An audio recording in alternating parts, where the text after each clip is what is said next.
नमस्कार, आप देख रहे हैं सूर्या समाचार और मैं हूं आपके साथ दीपक गौतम। सूर्या समाचार का कारवा पहुंचा है आज फरीदाबाद लोकसभा, जहां से 2 बार से सांसद हैं केंद्रीय मंत्री कृष्णपाल गुर्जर, जिन्हें कि 2 बार सांसद बनने के बाद बनाया गया केंद्र सरकार में मंत्री।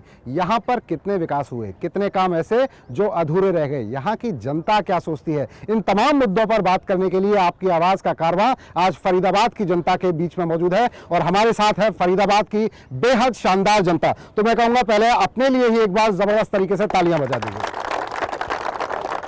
हमारे साथ तमाम सियासतदान मौजूद हैं, क्योंकि सियासतदानों को तय करना है कि इनके इलाके में क्या काम हुए, किस तरीके से काम हुए। तो हमारे साथ कांग्रेस से मौजूद हैं विजय प्रताप जी। विजय प्रताप कैबिनेट मंत्री रहे पहले, इसके अलावा 3 बार विधायक रहे।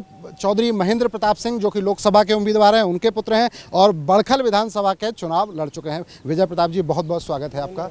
हमारे साथ राज बोहरा जी मौजूद हैं, जो कि जिलाध्यक्ष हैं भारतीय जनता पार्टी के, और ये भारतीय जनता पार्टी की तरफ से अपना पक्ष रखेंगे। हमारे साथ देवेंद्र तेवतिया जी हैं, जो INLD की तरफ से अपना पक्ष रखते हुए नजर आएंगे। तो अब बात करते हैं सीधी नेताओं से कि इलाके में क्या विकास के काम हुए। तो चूंकि सत्ता में बीजेपी है, तो सबसे पहला सवाल भारतीय जनता पार्टी से ही बनता है, बीजेपी से ही बनता है। तो बीजेपी से जान लेते हैं कि आखिर उन्होंने ऐसे कौन से काम कराए हैं जिनको लेकर वो अब जनता के बीच में जा रहे हैं। बोरा साहब, ऐसे कौन से काम आपने कराए जिन्हें लेकर अब तीसरी बार आप जनता के बीच में जा रहे हैं? नमस्कार आप सबको, और मेरे भाई तेवतिया जी को, विजय जी को और सभी आपके दर्शकों को मोदी जी की राम राम।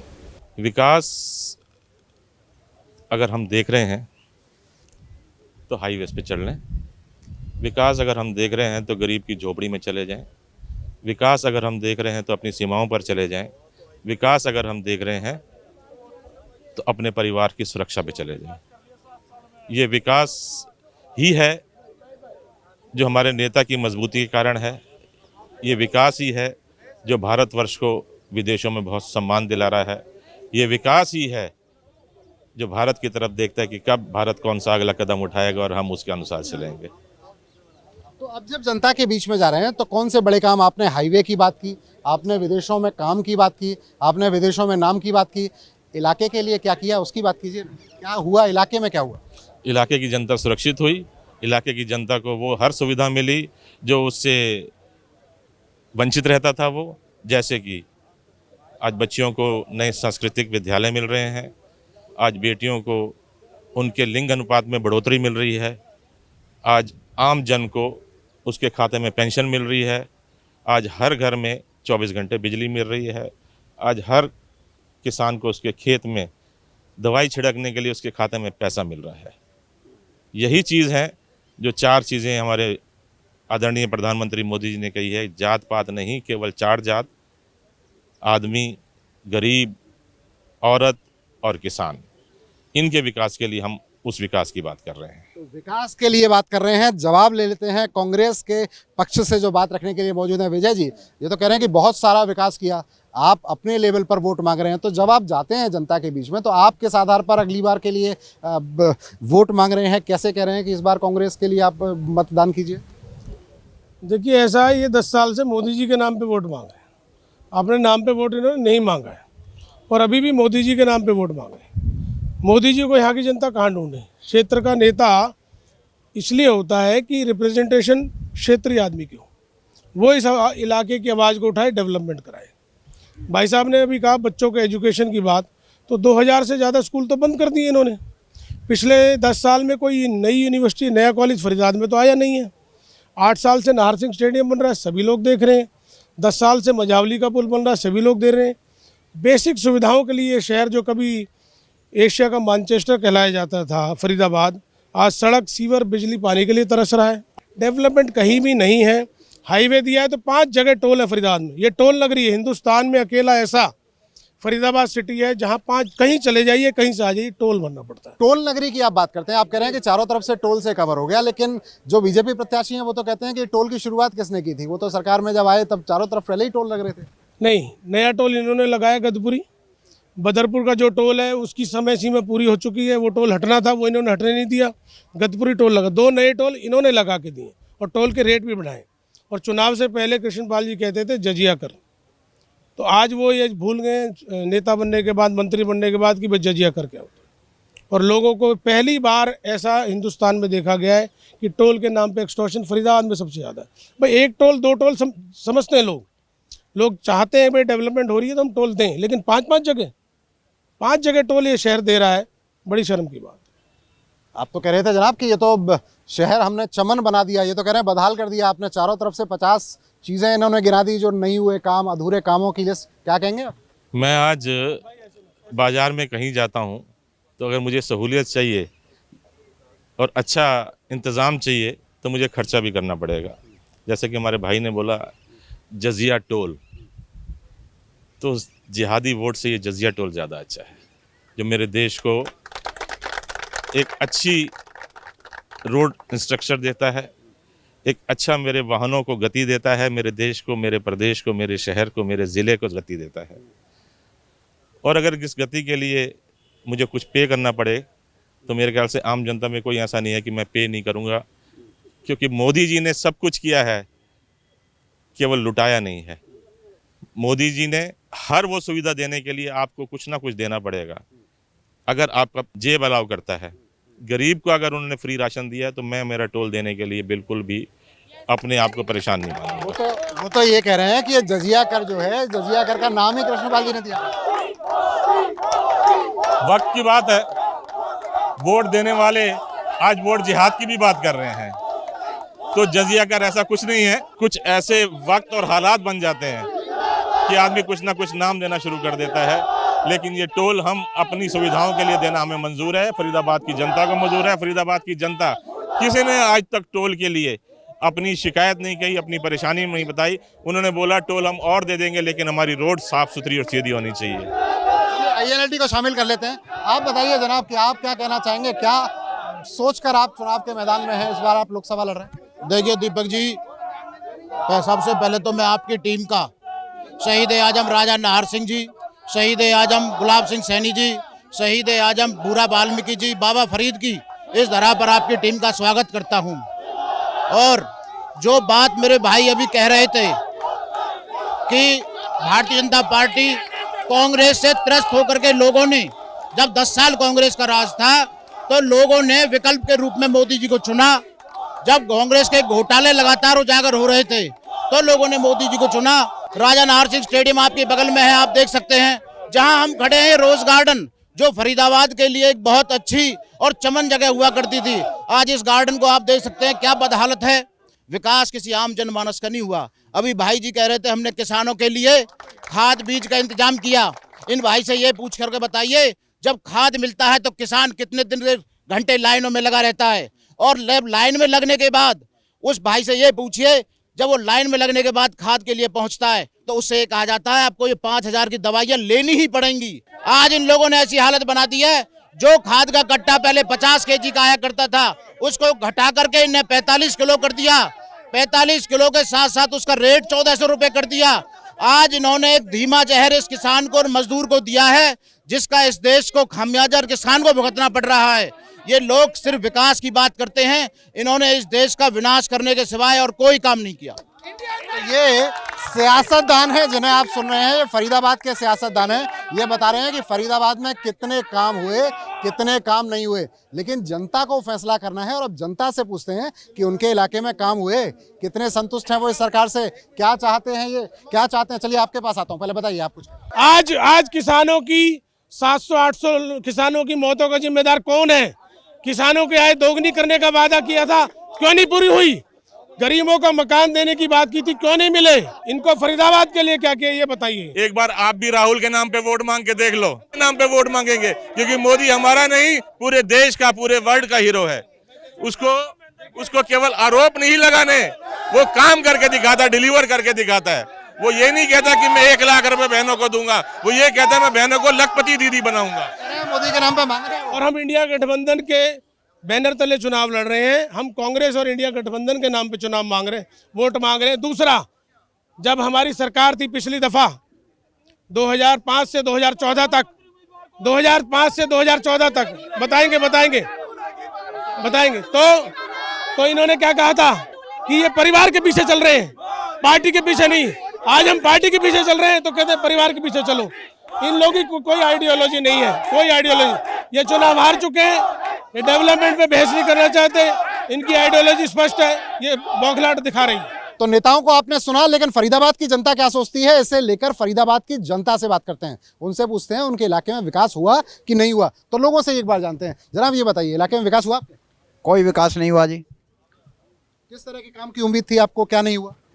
जो एक प्रतिनिधि को करना चाहिए वो कोई भी काम उन्होंने किया हो तो हमें गिना सकते हैं। सरकार ने कोई भी काम किया हो सिवाय इसके कि उन्होंने ना तो जो है भ्रष्टाचार पे कुछ अंकुश लगाने का प्रयास किया, ना उन्होंने जो है बेरोजगारी पे कुछ काम करने का काम किया। आप बताइए किसी किस्म का भी विकास किया है तो आप हमें बता दीजिएगा। जनाब आप बताइए, आपके इलाके में कोई काम हुआ? किस तरह का विकास हुआ आपके इलाके? पिछले 1.5 साल में आज तक अभी तक कोई कार्य नहीं हुआ, उल्टा शमशान घाटों को भी तोड़वा दिया जाता है। टोल रोड की, आज आप टोल रोड की बल्लभगढ़ से और सोहना के लिए टोल रोड है, बल्लभगढ़ सोहना टोल रोड को जाके देख लीजिए आप, उसकी क्या हालत है। करप्शन है, आप देख लीजिए पूरी फरीदाबाद सिटी गार्बेज सिटी में तब्दील हो चुकी है। आज आप यहाँ से 200 किलोमीटर दूर जाइए, जो में ऑटो पार्ट्स की मार्केट है, वहाँ पे 24 घंटे में का कूड़ा पड़ा रहता है। आप देखिए उसको, कचरा देखिए बहुत ज्यादा है गंदगी। देखिए दीपक जी, मैं बात करूंगा फरीदाबाद के मुद्दों को। ये जो चुनाव है ना, ये भटकाव से ना हो, फरीदाबाद के मुद्दे पे हो। और यूथ का, कॉलेज का सबसे बड़ा मुद्दा है यूनिवर्सिटी। 1 मिनट, आज भी देखिए, चाहे जो मोदी कर रहे हैं, चाहे राहुल कर रहे हैं, लेकिन सबके बच्चे कॉलेज पढ़ते हैं। बताइए जनाब, आप बताइए, आप क्या कहते हैं, फरीदाबाद में कितने काम हुए? लोग 400 के सिलेंडर को देख रहे हैं। ये नहीं कितने बम ब्लास्ट हुए 10 साल में, ये बताओ ना। सड़कें देखो कितने बम ब्लास्ट हुए, हर 6 महीने बाद बम ब्लास्ट होता था। कितने बम ब्लास्ट हुए यहाँ पर 10 सालों में? बम ब्लास्ट देखो ना, रोडें देखो ना, कौन कह रहा है रोडें नहीं बनी? जाओ कलकत्ता, जाओ बॉम्बे, कितनी रोड है, 12 घंटे बॉम्बे पहुंच रहा है बंदा। सर सुना है सदी की सबसे ज्यादा गर्मी 4 जून को पड़ने वाली है, क्योंकि 400 पार तापमान होने वाला है। सही कह रहा हूँ। बताइए क्या काम हुआ है आपके इलाके में? काम सारा हुआ है, सब काम हुआ, कौन सा काम नहीं हुआ? सैनिक कॉलोनी के अंदर सड़क किसने बनवाई है? किसने बनवाई है? बताएंगे? बताओ ना, सरकार नहीं बनाई है ना, हमारी सरकार नहीं बनाई। सरकार आपकी है तो सड़क कौन बनाएगा? तो भाई साहब तो पहले कहाँ गए थे? काम धंधे काम नहीं हुए। 60 साल में पहले कहाँ गए थे? सड़क क्यों नहीं बन रही? सड़क क्यों नहीं बना रहे थे? जब ये सड़क क्यों नहीं बना रहे थे? अब सड़क बनाओ ना, इनके घर के आगे सड़क बनी है सीमेंट की। सशक्त महिला बनी है मोदी जी के राज में, सशक्त महिला। सेल्फ हेल्प ग्रुप चल रहे हैं हमारे, सेल्फ हेल्प ग्रुप के अंदर हमारी बहनों को पैसा आ रहा है अकाउंट के अंदर, 10-10 हज़ार रुपए आ रहे हैं, जिससे हमारी लाभार्थी बहनें अपना काम कर रही हैं और उससे उसी पैसे को वापस बैंक के अंदर जमा कराकर उनका ब्याज मिल रहा है उन बहनों को। हमारी जितनी भी लाभार्थी बहनें हैं सब योजनाओं का फायदा उठा रही हैं। कांग्रेस भाइयों के पास आज भी एक भी बहन नहीं खड़ी हुई है, ठीक है, और कृष्णपाल जी के समर्थन में आज भी बहनें खड़ी हैं। अगर बीजेपी ने कुछ नहीं किया होता तो आज हम लोग यहाँ नहीं खड़े होते। कांग्रेस के राज में हमारे घर वालों को 500 रुपए मिलते थे और आज हमारे मोदी जी ने 3000 रुपए किए हैं। आने वाले समय में हमारे बच्चे भी सुरक्षित हैं। और कांग्रेस की प्रॉब्लम ये है कि 10 साल बाद उनको माइक मिला है, तो कांग्रेस में कुछ ऐसे लोग हैं जो महा झूठे हैं, इसीलिए ये सरकार चलाने, हम इसमें शामिल ही नहीं होना चाहते कि सारे झूठों की सरकार है। आप बताइए जनाब, आपको क्या लगता है किस तरह का काम हुआ आपके इलाके में? माननीय नरेंद्र मोदी जी का और कृष्णपाल जी के नेतृत्व में शहर में बहुत विकास हुआ है। आज आप बदरपुर से पलवल कब पहुंच जाते हो आपको पता भी नहीं चलता। थोड़ा पीछे हो जाओ, कैमरा आ रहा है आपको। और हमारा जो राष्ट्र है उसका विकास आप देख सकते हो कि भारत के साथ विदेशों में कितनी बड़ी है। आज अमेरिका का राष्ट्रपति भी भारत के प्रधानमंत्री का इंतजार करता है। एक प्रधानमंत्री हमारे नरेंद्र मोदी जी के पैर छूता है और एक प्रधानमंत्री यस बॉस बोलता है। तो आप देख रहे हैं कि भारत की साख राष्ट्र में कितनी बड़ी है। और विकास की बात करें तो फरीदाबाद का बहुत विकास हुआ है। महेंद्र प्रताप जी 10 साल 15 साल 20 साल मंत्री रहे, हमने कभी उनकी खिलाफत नहीं करी। वो अपने टाइम पे मंत्री रहे, उन्होंने काम किया, हमने माना। लेकिन आज अगर बीजेपी की सरकार है और काम हो रहा है तो आपको भी मानना चाहिए। सही बात है। ये जो इन्होंने बाद मुद्दा छेड़ा पंजाबियों वाला, मैं इनसे पूछना चाहता हूँ 2014 से पहले जितने समाजदार बैठे थे, पंजाबियों के नेता बैठे थे, जो आज खड़े होकर पंजाबियों के लिए बात कर रहे हैं, उन्हें ये नहीं दिखता एसी नगर में भी पंजाबी हैं, गांधी कॉलोनी में भी पंजाबी हैं, उनकी आवाज कभी उठाई? कोई भी काम होगा सरकार बनेगी, कोई भी काम होगा सरकार बनेगी तो होगा। कांग्रेस पार्टी 326 सीटों पे चुनाव लड़ रही है, गठबंधन 227 सीटों पे चुनाव लड़ रहा है। इनसे ये पूछो कि सरकार बनेगी कैसे, क्या सारी सीटें जीतने जा रही है? सर, ये जनता ने प्रधानमंत्री का नाम बदल दिया और चौधरी कृष्णपाल का नाम बदल दिया। अब आप ये बताइए कि ये तमाम लोग जब तमाम लोग ये कहते हैं कि फरीदाबाद में बदहाली आई, तो आपको लगता है कि ये लोग पॉलिटिक्स कर रहे हैं या ये वास्तव में सही कह रहे हैं? क्योंकि जनता है और जनता जो कह रही है ये तो फिर मानना पड़ेगा ना। देखो ये सब हम आपस में भाई भाई हैं। मेरा जिम्मा केवल गंदगी करना नहीं है, मेरा कर्तव्य सफाई करना भी है। अगर मैं सफाई करने के लिए खुद को आगे लाता हूं तो इसमें मेरी बुराई नहीं है। तो भाई सारी बात ऐसी है कि वोट तो मोदी और कमल ही जीत रहा है। अगर चिल्लाने से इनका पप्पू जीत सकता है तो जिता लें। आप बताइए, आप किसको जिताने वाले हैं? अगर आपका कैंडिडेट जीतता है तो आप क्या करने वाले हैं? देखिए दीपक जी, सबसे पहले भाई आप सब शांत हो जाओ एक बार। आप एक बात मानिए, अभी जब एक्सप्रेस वे की बात चल रही थी, इस एक्सप्रेस वे की शुरुआत पूरे हरियाणा में चौधरी ओम प्रकाश चौटाला ने केएमपी की सौगात दे करके, और 2003 में आज भी पलवल के जहां से केएमपी स्टार्ट होता है वहां पर आज भी पत्थर लगा हुआ है। और लगातार 10 साल कांग्रेस का राज होने के बाद उसमें एक ईंट नहीं लगाई गई। आज जो हालात, उसके बाद जो आज ये एक्सप्रेस वे की बात करते हैं, उन एक्सप्रेस वे की आप हालत जाकर के देखिए। आज चाहे केजीपी है, केएमपी है, उसमें आप जितने ट्रेजेडी होती है, जितने हादसे होते हैं, वो किसकी देन है? कहाँ चला जाता है वो मटेरियल? किसकी जेब में चला जाता है? आज ये बाटा बिक गई 156 करोड़ रुपए में, एक कंपनी ने खरीद ली। कहाँ गया ये पैसा? कहाँ से आ गया ये पैसा? आप ये बताइए। आज हालात ये हैं, ना स्टेडियम है। अच्छा आप आ जाओ चिकित्सा के ऊपर चौधरी ओम प्रकाश चौटाला के राज में यहाँ पर एक बिल्डिंग बनाई गई थी जिसमें आज भी शिलान्यास का पत्थर लगा हुआ है, जिसमें हार्ट सेंटर बीके में बना हुआ है। उसके बाद आज तक सरकार का कोई भी ऐसा ट्रामा सेंटर नहीं बना जहां पर गरीब आदमी जाकर के अपना इलाज करा सके। एक गोल्ड फील्ड को टेक ओवर किया गया अभी छायसे में, आप चले जाओ, अगर आपको वहां डॉक्टर मिल जाए, पट्टी के लिए जगह नहीं है वहां पर।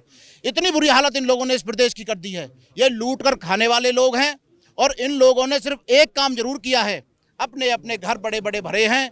और जैसे लोग अब आज ये समर्थक एक दूसरे पर टीका टिप्पणी कर रहे हैं, ये समर्थक कोई वैसे टीका टिप्पणी नहीं कर रहे, ये लाए गए समर्थक हैं। आज भी यही कह रहे हैं कि हमने पत्थर लगाए हैं, तो उद्घाटन हमारे मोदी जी ने किए हैं। इनका काम केवल पत्थर लगाकर योजना को भूल जाना था, उसको पूरा करने का जिम्मा हमारी सरकार ने, एनडीए की सरकार ने किया है। आप कहीं भी चले जाओ, आज मोदी जी की आवाज है। 2014 के बाद मोदी जी की आवाज है, जो पत्थर भी लगाऊंगा उसको उद्घाटन भी मैं करूंगा। एक सेकंड इनके पत्थर मैं आता हूं आपका। ये जनता को हमने सुना है 25 मई को वोटिंग होनी है, और चूंकि 25 मई को वोटिंग होनी है तो हमारे लिए ये जानना बेहद ज़रूरी है, जनता के लिए ये जानना बहुत ज़रूरी है कि अगर वो किसी प्रत्याशी को या किसी पार्टी को वोट देते हैं तो वो पार्टी या प्रत्याशी उनके लिए क्या करेगा। तो हमारे पास चूंकि कांग्रेस के प्रतिनिधि हैं, हमारे साथ बीजेपी के प्रतिनिधि हैं, हमारे साथ इनेलो के प्रतिनिधि हैं, तो इन तीनों से एक बार पूछते हैं कि अगर 25 तारीख को जो वोटिंग होगी, और चूंकि ये जनता के बीच में लगातार जा रहे हैं, आप लोगों के बीच में लगातार जा रहे हैं, तो क्या लेकर जा रहे हैं, कौन से वादे हैं, और जब ये जीतेंगे, अगर ये जीतते हैं तो क्या करेंगे आपके लिए, क्योंकि ये जानना बेहद ज़रूरी है, क्योंकि तभी आप ये निर्णय कर पाएंगे कि वोट जो है वो किसको देना है। तो सबसे पहले कांग्रेस से बात करते हैं, कांग्रेस से जानते हैं, पहले कांग्रेस से जान लेते हैं, कांग्रेस से जानते हैं। सर ये बताइए कि जब जनता के बीच में आप जा रहे हैं, 25 मई बेहद करीब है, चुनाव आ रहा है, अब जनता के बीच में आप जब जाते हैं तो कौन से मुद्दों को लेकर जाते हैं, और ऐसा क्या जिसको आप बदलेंगे? देखिए ऐसा है, 10 साल से बीजेपी का शासन है, केंद्र में भी और राज्य में भी और कॉरपोरेशन में भी। आपकी जानकारी के लिए बता दूं, 2.5 साल से कॉरपोरेशन का चुनाव बीजेपी ने नहीं कराया। जो डेमोक्रेसी की सबसे बड़ी व्यवस्था है, आप देखिए 2.5 साल से कॉरपोरेशन का चुनाव नहीं कराया।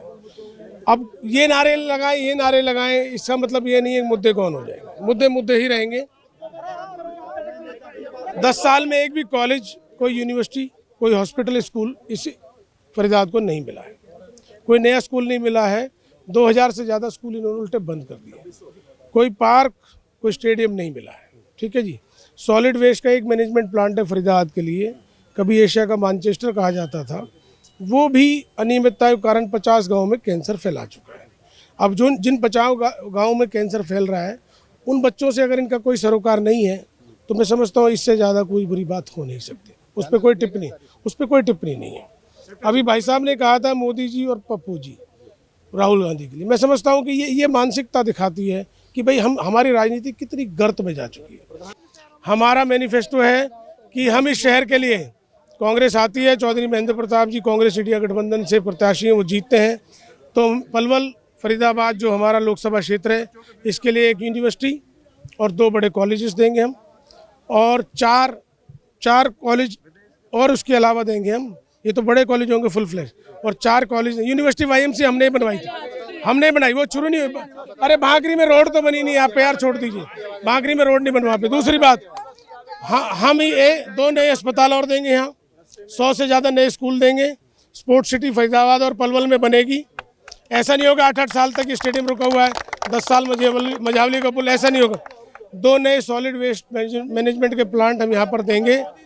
हमारा ये वायदा है, ये होगा तो हम दोबारा फरीदाबाद को नंबर 1 पे ले जाएंगे। School, hospital, colleges, sports city, solid waste management plant, सड़क सीवर की व्यवस्था को दुरुस्त किया जाएगा।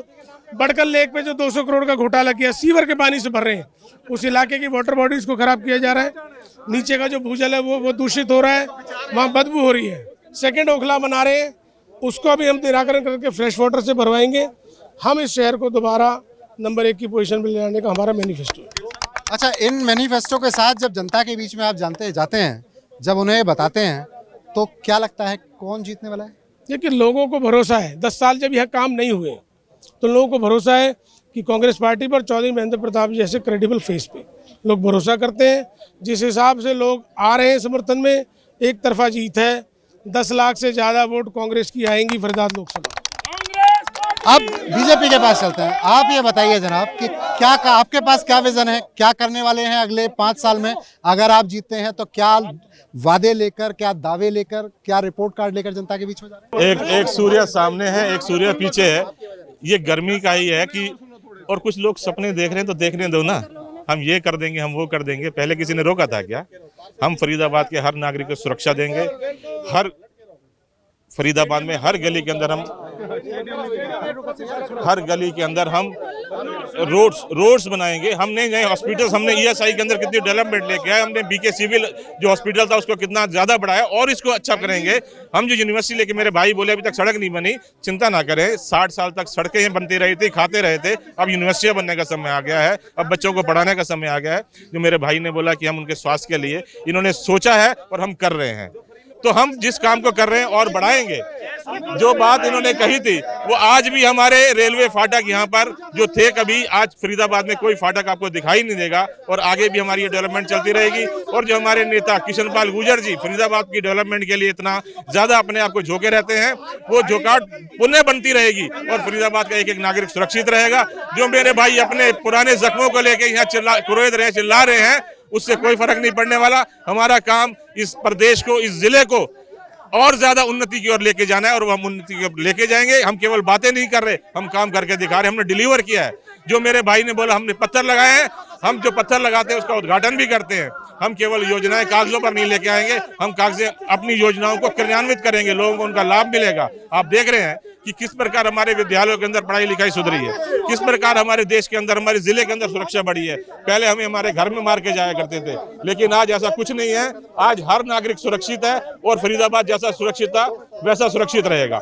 यही मेरी आपसे विनती है कि 25 मई को आप कुछ भी सोचें, लेकिन वोट देने जरूर जाएं।